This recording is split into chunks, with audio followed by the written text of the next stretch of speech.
What is going on, everybody, and welcome to episode 2 of the Action Athletixx Podcast. My name is Nathanael Morton, and I am your host, and I am a sports performance trainer and coach who specializes in basketball players. And we, as a collective, Kevin, myself, and all of you listening, we are the Action Army, and we understand that knowledge is not power.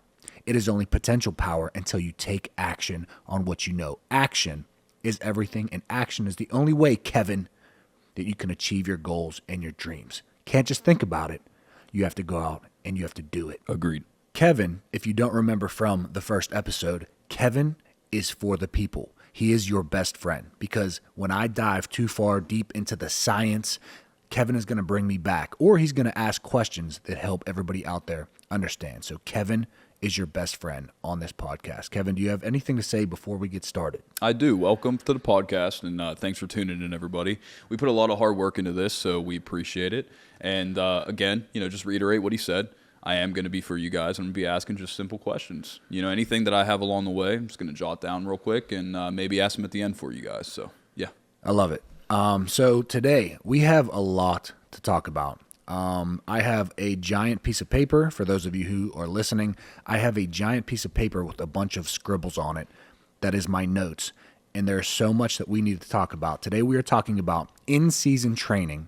We're going to talk about if you have knee pain, how you can still keep your bounce and you can still keep your vertical jump while you rehab your knees. And then at the end, we're going to do a speed round, and Kevin is going to ask me a couple questions. Whatever he feels like asking, he's going to ask. All right, so first things first, let's talk about in-season training for basketball because there's really a lot to unpack here. And Kevin, go ahead and interrupt me anytime that you have a question because chances are the listeners out there might have that same question. So Fair enough. I'm going to talk a little bit about conditioning, skills training, and workouts. So conditioning for basketball, just meaning trying to improve your cardiovascular endurance for basketball because basketball is very endurance-based, but there's also a lot of sprints mixed in. So conditioning for basketball, the best way to get in basketball shape is to play basketball. So during your season, you don't really want to add any more conditioning for basketball. You don't want to add extra sprints and go run 3 miles. You don't want to do that because that's extra breakdown on your body, your tendons, your central nervous system, etc., when you're already going to get enough of that from your practices and from your games. Now, if you, let's say, you don't get as many minutes. Let's say you're not a starter on your team. Let's say you play varsity, but you're like the 9th man, and it's a close game, and you never get in the game. Right. Then maybe if you don't get that same conditioning as the starters do, who play 35, 40 minutes, then you might want to go ahead and do some extra conditioning to keep your cardiovascular endurance up. Okay. Other than that, that's really all that I have to say about conditioning. In season, get your conditioning from basketball itself, from your games and your practices. Now, what if so my thing is what if the thing, you don't want to prioritize conditioning just during basketball season, right? So like when you're out of basketball season, you want to do other things, like you want to keep your conditioning up by doing those things if you're not playing basketball, right? So like say you're not hooping on the side, you're not, going out, to the rec, whatever you're doing. If you're not getting your conditioning that way, then would you say to put that conditioning into your workouts during off season? Yes, Okay. I would. However, off season really isn't the time to work on your conditioning either. Right. It's kind of crazy because you only have so much energy and you only have so much time. Right. So off season, when you don't really need to be conditioned, you really don't need to spend your time and your energy on building up your cardiovascular endurance because there's really nothing to build it up for. You're going to build it up for what? The off season. You're in.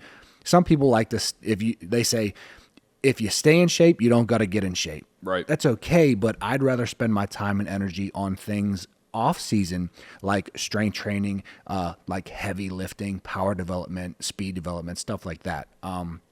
Now, where conditioning is actually important is in your preseason because you don't want to jump into your season being the guy that's really out of shape and never got back into shape for basketball season. And when does that start? So normally for a basketball player, I would start about 2 months before your season's going to come. I would start getting in shape for basketball because another thing is big spikes in load are what hurts your tendons. So if you just do nothing and you never get in basketball shape and you never do your conditioning, and then you just go and your coach starts killing you during season, chances are you're going to overload your tendons because you never built up to that big spike in load. Okay. So, and one last thing, too, before we kind of move on to the next thing.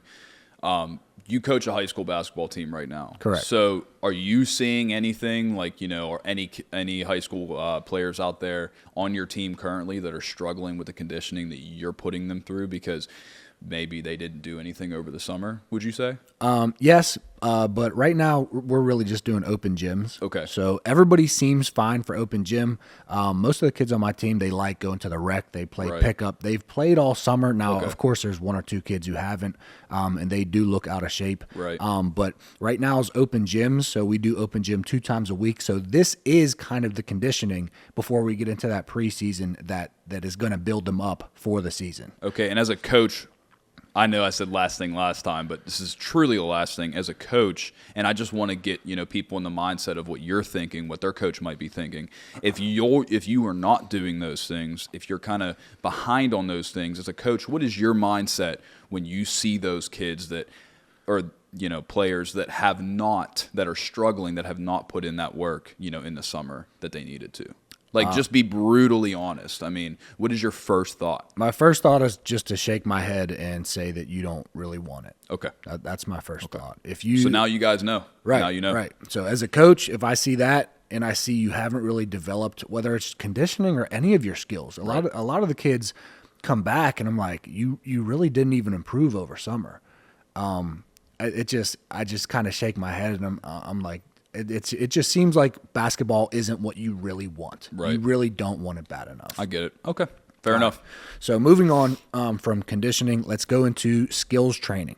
So by skills training, I mean like your handles, your game moves, your shooting, all that type of stuff. So skills training, I do think that you should still do skills training in addition to your games and your practices with your team. So let's say you have practice every day after school. Let's say my high school team, okay? They have practice every single day after school. We practice from about 2:30 to 5 o'clock, essentially. I would do extra skills training, extra shooting, whether you go somewhere at night and you get up 500 makes or 250 makes or 1,000 shots or whatever it's going to be. I would do extra work. However, I wouldn't do extra work that is really going to break down your body.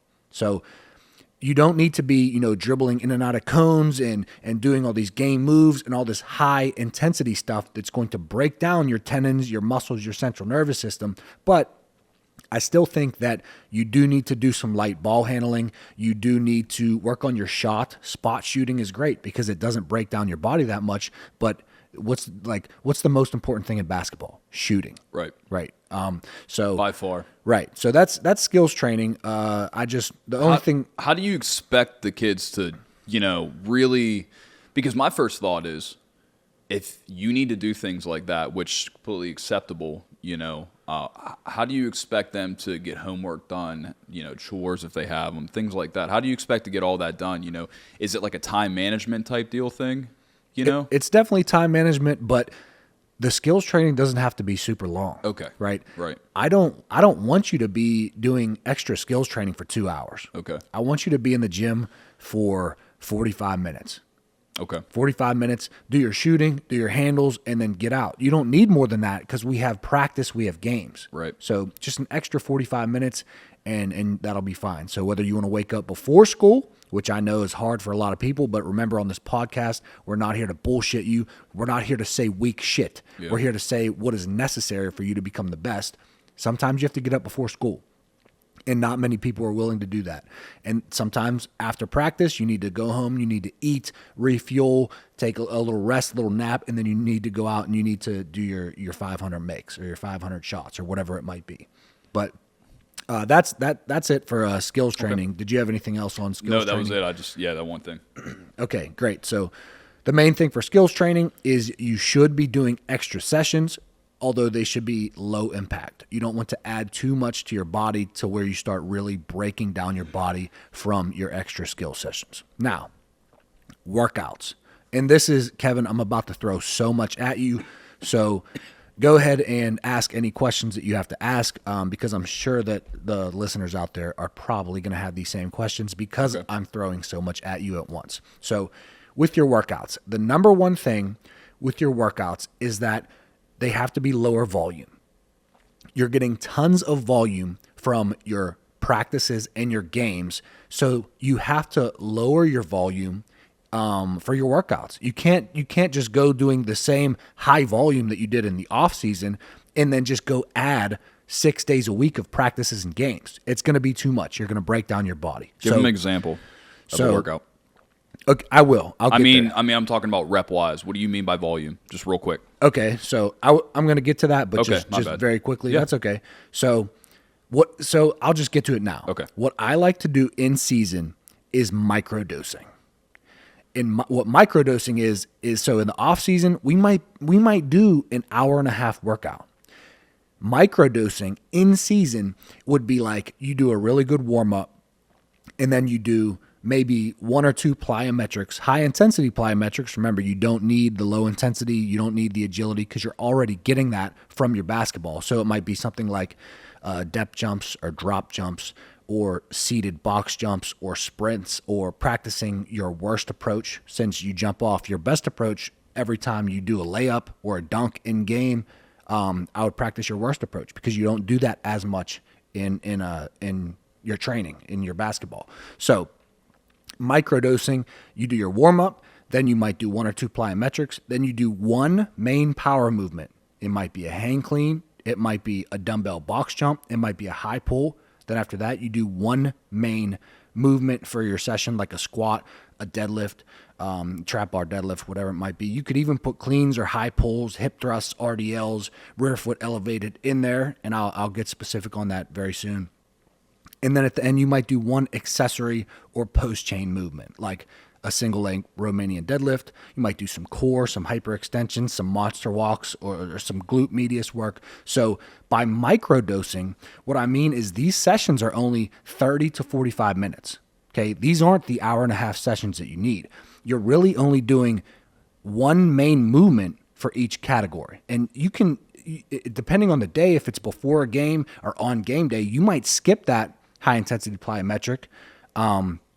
You might skip that accessory movement because you don't want to be sore for your game, so you don't really want the single leg RDLs or the posterior chain or the volume work.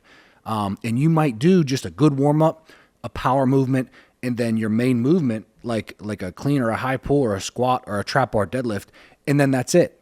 Okay, so so the sets and reps you asked about, it would be something like 5 sets of 3 reps.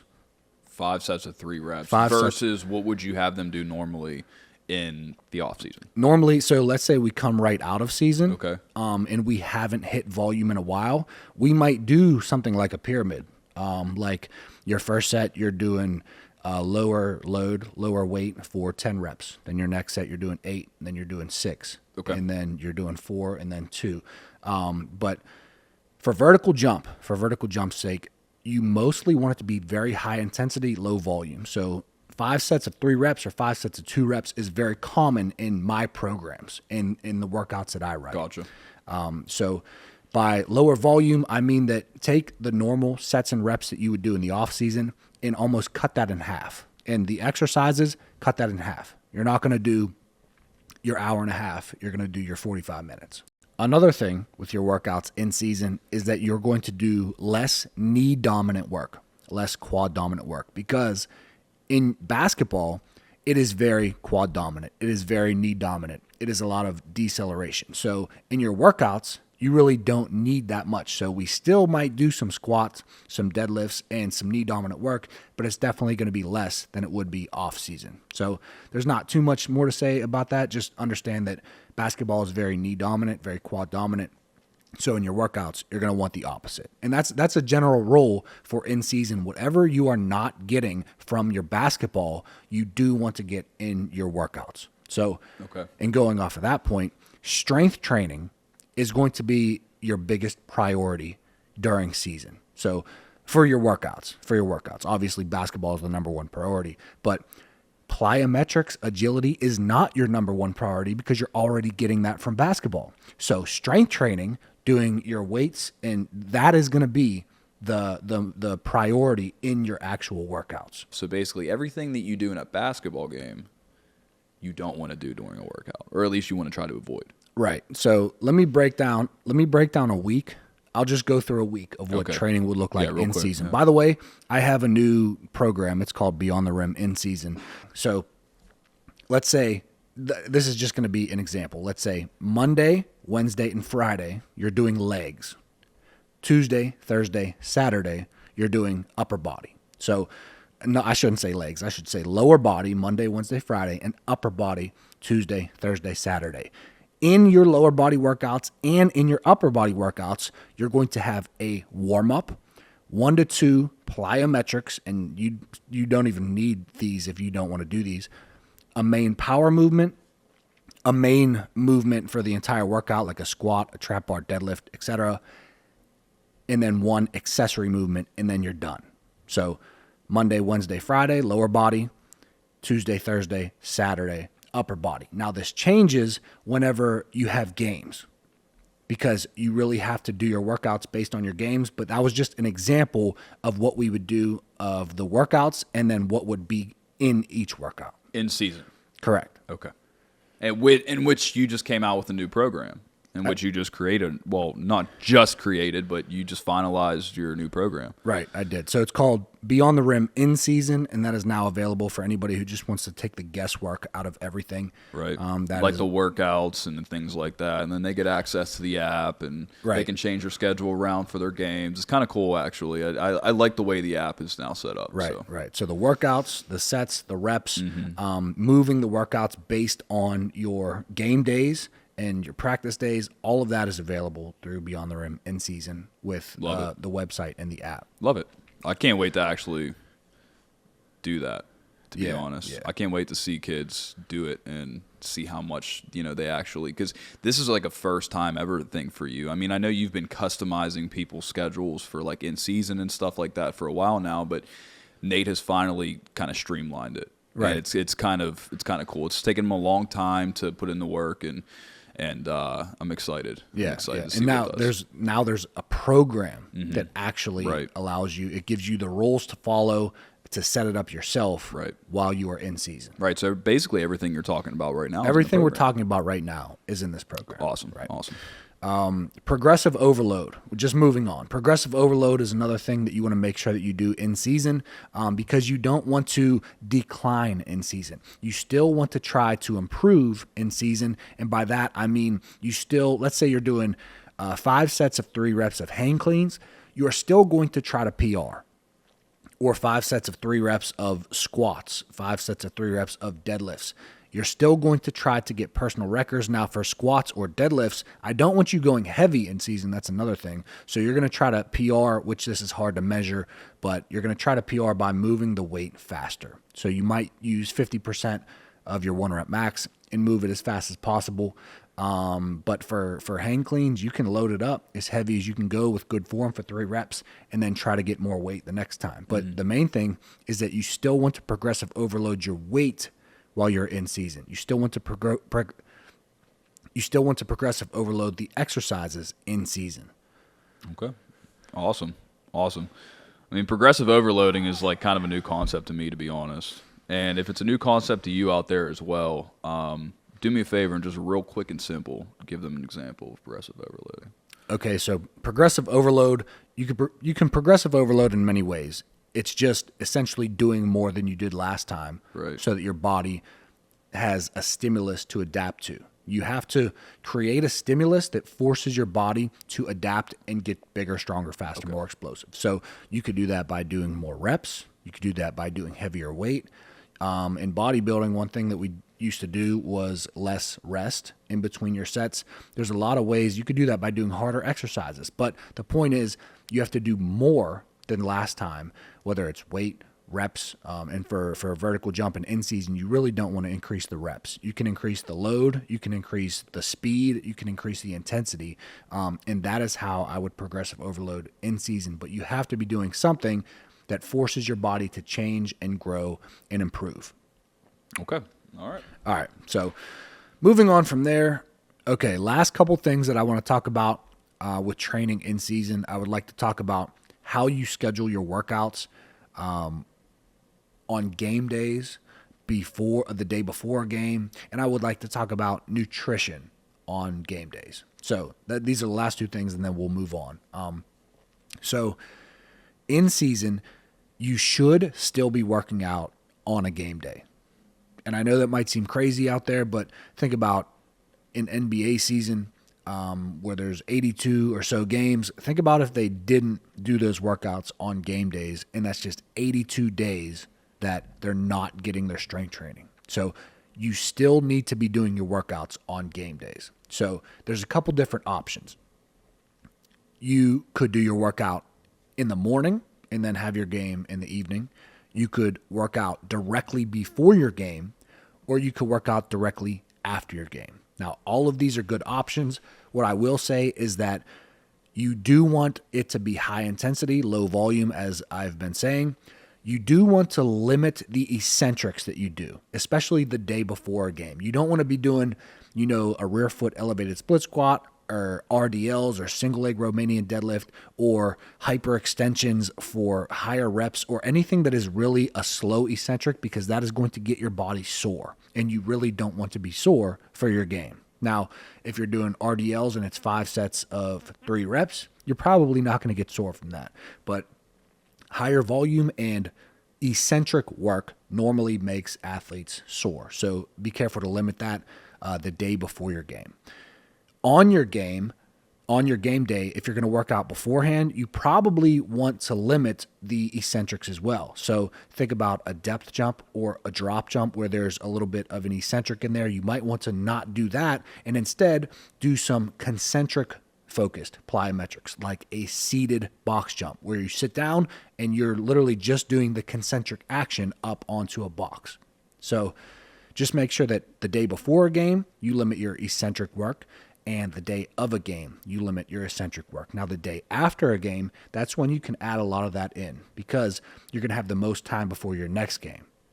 Let's say you have a game on Tuesday and Friday. You can do a higher volume workout or higher eccentric loading workout on that Wednesday, because you have that Thursday and all day Friday to rest before your game. Now, when it comes to nutrition in season, it's really all about carbohydrates. Now, protein is going to be a big factor. You should be getting 0.08 to 1 gram of protein per pound of body weight, and protein is going to be great for recovery. It's going to be great to build muscle, to build strength, to stop a lot of that breakdown. Your fats are going to be very important.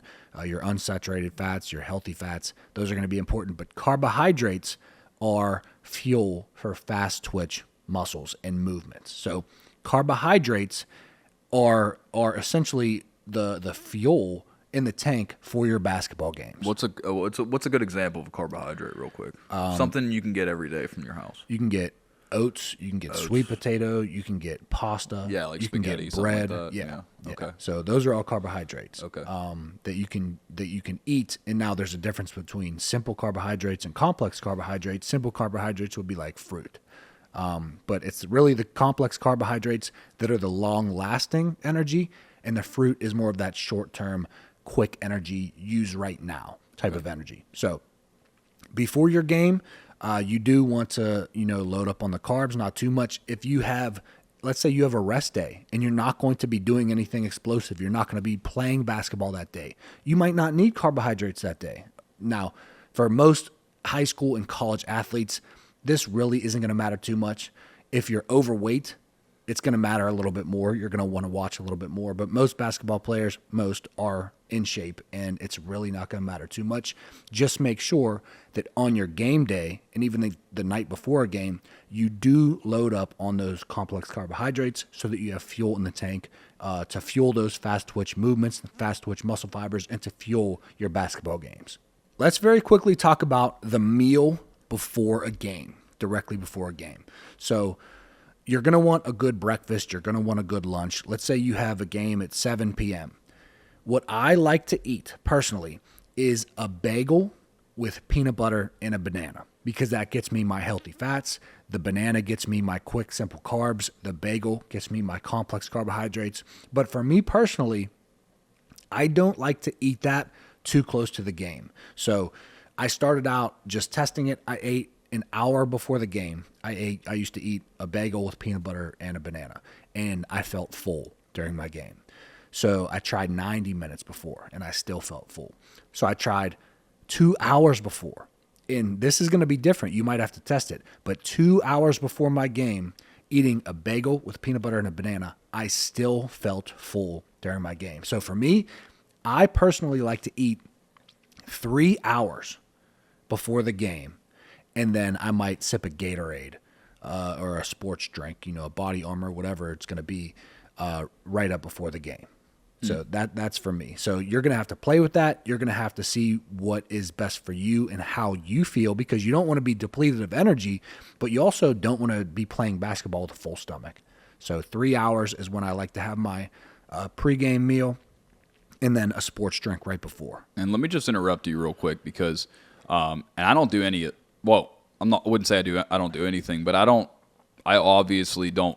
I did not know that before you just said it, is what I'm going to say. And it makes sense, right, with the simple carbohydrates and the complex and whatnot. And for those of you that care, every single morning, I drink that coffee alternative shake, and I told you I put milk and, banana and peanut butter in there and stuff like that.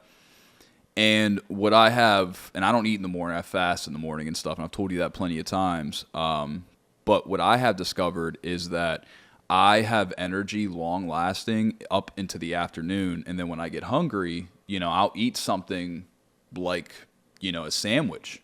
And I didn't realize that the reason that maybe this has been working for me so long is because the complex carbs that I'm getting later on in the day and the simple carbs that I'm getting in the morning, they're just giving me that energy in that way. Like, I don't feel full, but I feel content, if that makes sense. And I get that energy. So for those of you that, the only reason I'm really saying this is because I didn't know any of this, I promise you, before this moment. And now that I know this, and I feel like I've been doing it for so long now, I want to thank you. You're welcome, Kevin. Because now I have a reason to continue doing it. Yeah. And I'm going to continue. So this is the good thing about Kevin being for the people. Right now, Kevin is an open book. Just to be honest, and you'll say this for yourself, but you don't know much about sports performance and nutrition. Mm-hmm. You know a lot about a lot of things. You're a very intelligent guy. Thank you. But when it comes to sports performance and nutrition, you are learning with a lot of these listeners. I am. A lot of our listeners are ahead of you in the game. That is because true. They've been listening to my videos and PGF Performance's videos. And not that I haven't been listening to your videos, because I'm a ride or die. Okay, I have liked a lot of his stuff and shared it, so don't get that wrong. But go ahead, continue. Right. So a lot of people listening are a little bit ahead of you, which is okay. But the beautiful thing about this, Kevin, is that you are going to learn along the journey of us creating this podcast. Think about episode 50 or episode 100, how much you are going to know about sports performance, nutrition, vertical jump, knee pain, etc. I mean, that is true. That is true. And it's going to be epic, to be honest, because then I'm just going to be like, you know what, Nate? I'm going to go do my own thing and then create my own programs and then move on. So that's my plan. You heard it here first. You're just going to leave this company. Oh, yeah, 100. I'm leaving 100%. Well, here's what I want to say to that. You will never catch me because you can't work as hard as me because you don't love it like I love it. That is true. You do love sports performance, man. You love every single topic about this, and that's why you dive so deep into it. And that's why I believe in you so much, and I'm sure that's why people out there believe in you as well. Right. All right, so I think do you have any other questions that you think the listeners out there might want to know about in-season training for basketball? If not, we're going to move on. No, we can just move on for now. I mean, you've hit a lot of good topics on it. I've asked some questions. I mean, but for the most part, you explained it pretty well. Okay, great. So the next topic, it's a great segue into the next topic because a lot of the in-season training is going to relate to keeping your vertical up while you have knee pain as well, because it's a lot of similar principles. So if you are listening and you have knee pain and you don't want to lose your bounce, this is what you can do. You do need to lower the load because so there's a lot of different issues that it could be with your knees. A very big one is called jumper's knee, patellar tendonitis or patellar tendinopathy.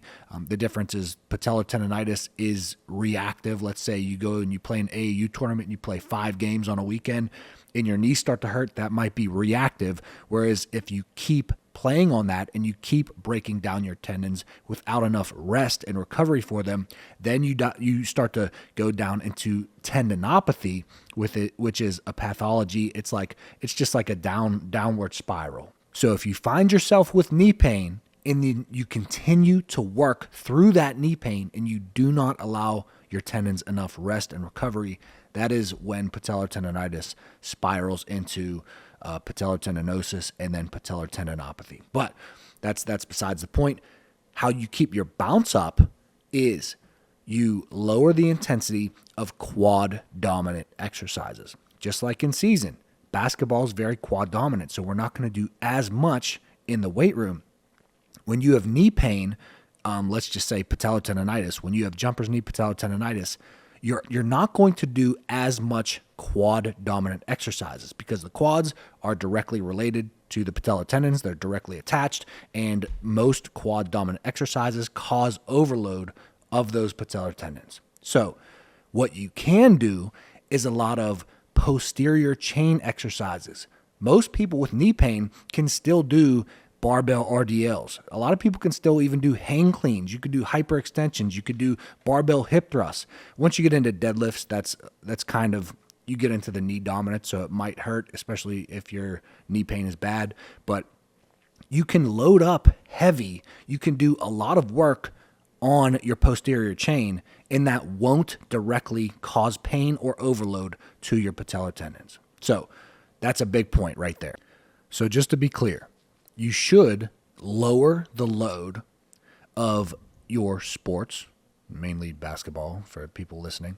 You should lower the load of your quad dominant exercises. So you might just start doing body weight. You might start doing isometric holds, but you're going to lower the load from what you've been doing because what you've been doing is too much. You're overloading your tendons. That's why your knees hurt, or you're overloading your body in general. That is why your knees hurt. So you need to do less load so that your tendons can adapt, so that they can rest, so that they can recover, and then you slowly, gradually increase the load as your tendons feel good. So a general rule is you go and you do a workout. Let's say you do 30 seconds of wall sits, then you do 30 seconds of a lunge hold, and then you do a leg extension hold for 30 seconds, and that is all you do. What you do after that is then in the next 24 hours, you see if you had pain. You assess if that load, which is very small and very minimal, you assess whether or not that hurt your knees or not. If it did, then you did too much. If it didn't, then you're good to progressive overload little by little.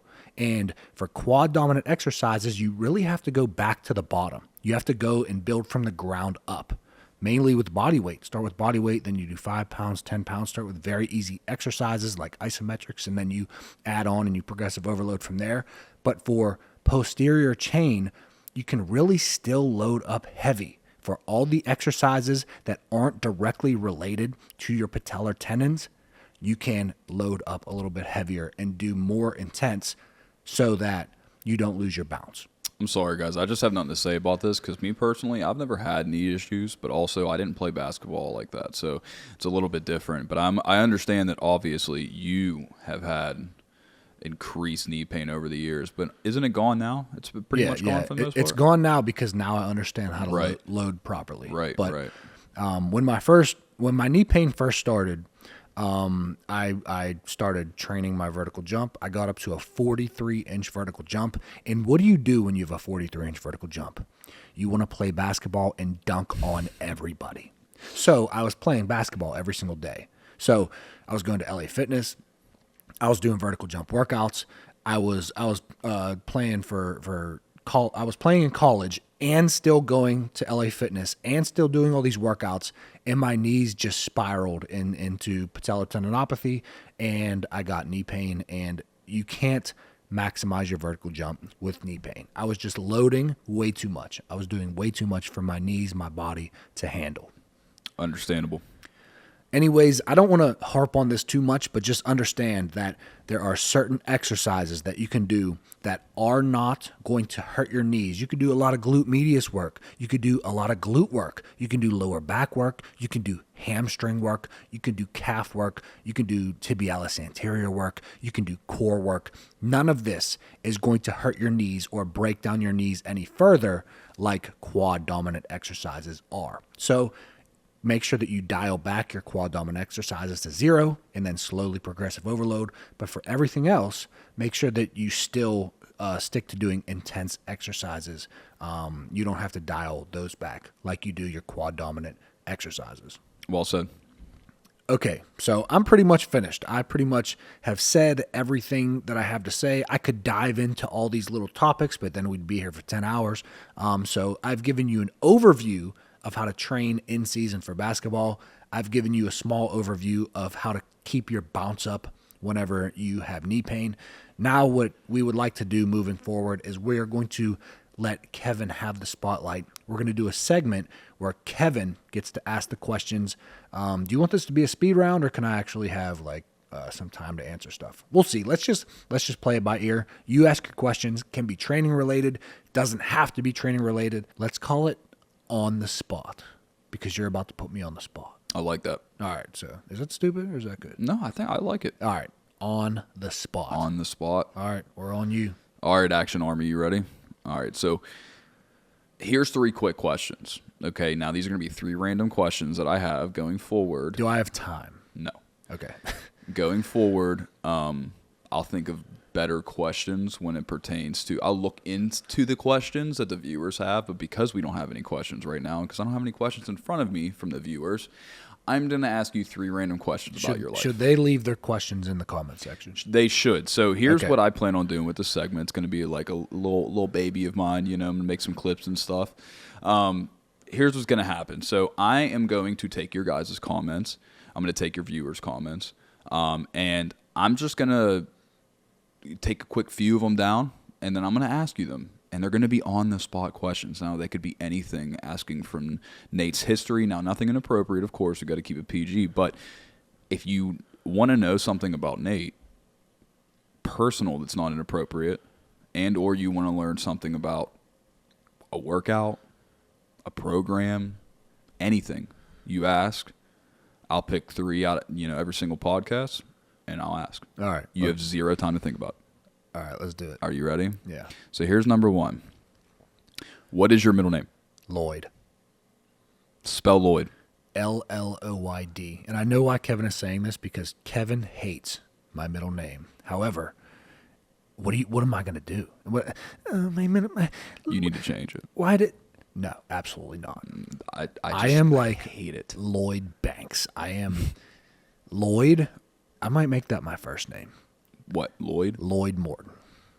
I mean, I like Nathanael. I think it's spelt weird, which, Mom Melinda, I'm sorry, but it's just spelled a little off-putting to me. I love the way that my name is spelled Nathanael as opposed to IEL, because I am different. I'm not like all these other Nathaniels. Yeah, you might as well give them your date of birth and your social and your address as well. Right. I mean. Listen, I did used to hate Lloyd, and this is the last thing that I'm going to say about it. Yeah. I hated Lloyd when I was insecure. I am no longer insecure. I mean, that's a lie. Everybody's a little bit insecure. Yeah, just a little bit. Yeah, but I'm no longer insecure about my middle name. It is what it is what it is. Okay, number 2. When did you find that passion, that love for the game of basketball? I was a little bit late, actually. Okay. I was about 12 years old because I loved baseball. But then I had a coach who made me hate baseball, and I didn't want to play anymore. So I picked up basketball, and I started to love basketball. So I was about 12 years old. I know. What'd you do? What league did you play in first? Did you just play at basketball, or did you just play at the park? What did you do? I played at the rec center. Oh, okay, in yeah. Carrick mostly, got you. and then I got on my school's team when I was in the 4th grade. Played in the 4th, 5th, and 6th grade. Were you any good? Yeah, I was actually. Nice. I was probably the best on the team. Nice. And then, not to toot my own horn, No, but I actually was. Yeah. And then played in high school, and then played 1 year in college, and then transferred to a Division II school, tried out for the Division II school, was in terrible shape. Talk about not being ready for the cardiovascular endurance. I literally just couldn't keep up with these guys because I did nothing all summer and then went to tryouts. And it was crazy because I was better than a lot of the dudes on the team. But when it came to tryouts, I couldn't breathe. So I literally couldn't, and I Perform. couldn't. Yeah. Right. And I couldn't breathe. It's all my fault. Take responsibility for yourself. Right. Don't make excuses. Right. Yeah. There's no excuse. I wasn't in Which shape. I'm sure back then you probably tried to come up with some excuse because when you're that age, you don't know the difference. Listen, I literally said this to my mom on the way home. She drove me out they wanted to put me through a workout. On the way home, she said, "Do you think you made the team?" This is literally what I said. I can't wait to hear this. Mom, when have I ever not made a team? And then I never got the call. And I was like, but looking back on it. Didn't make the team? No. Oh. Why would I make the team? I was in You're right. terrible shape. Right. I didn't play all summer. I was shooting bricks. Like, no, you Right. didn't make the team. Yeah. Why would, anyways. Yeah. No, I gotcha. I was just curious, because me personally, mine was like in middle school, so I was extremely behind the curve, but I still loved basketball. I still do to this day, but my baby ankles, my deer ankles, as Nate likes to call them, they can't hold up anymore, and I'm just sick of rolling my ankle after rolling my ankle after rolling my ankle. It just gets, frustrating after a while. You also do nothing to strengthen your ankles. You are right. You are right, and I will take responsibility for that. No excuses. Right. It's not a priority of mine. Right. So why would I do it, Right now, anyways. It's not like I'm playing basketball and stuff. But yeah. Anyways, moving on. Okay, this is my final answer, or my final question.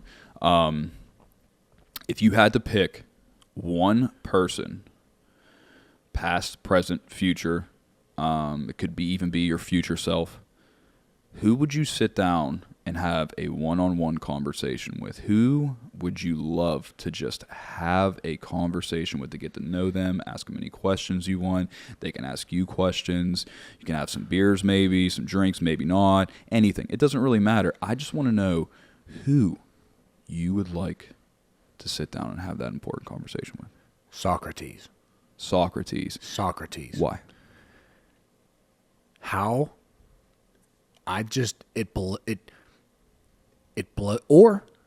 Nope. All right, That's not what I asked.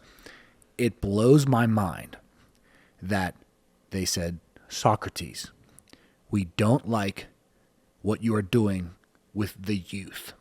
We think that you are putting bad ideas in their head, because he was teaching people, you need to be your own thinker. You don't need to follow what everybody else has to say.